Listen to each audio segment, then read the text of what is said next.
Jæja Gunnar, þetta lítur að vera hérna svekkjandi tap.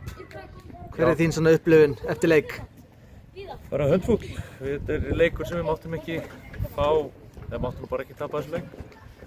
Fáum á okkur mark eftir okkar klaufagang sem bara hjálpa þeim í framhaldinu að setjast bara niður og bíða. Einmitt. Og þetta er svona leikur sem við hreinlega hefðum ekki getað keypt okkur mark. Þetta bara, ég held að geta allir verið saman það. Við vorum meira með boltan og sköpuðum meira en þeir en við vinna þetta. Einmitt.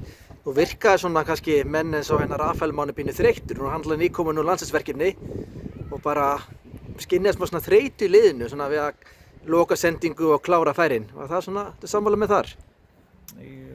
Kannski, ég veit ekki, það er bara þungt andrúmslofti yfir öllu hérna núna. Það er bara búið að ganga illa og við hérna þurfum að grafa djúpt til að sækja úrslit í næstu leiknum. Einmitt. Kannski ég veit ekki hvað þú ert meðvitaður um það, en útlum vann Leiknir sinn leik. Það er náttúrulega kannski ekkert endilega til að hjálpa ykkur. Nei, við þurfum að hugsa um okkar og við þurfum að sækja stig og ég held að það sé alveg klárt að við þurfum að vera í lok móts með 22-23 stig til að halda okkur í þessari deild og það er hellingur af stigum í pottinn og við höldum bara áfram. Einmitt. Herðu, bara takk kærlega fyrir viðtalið. Já, takk fyrir þetta.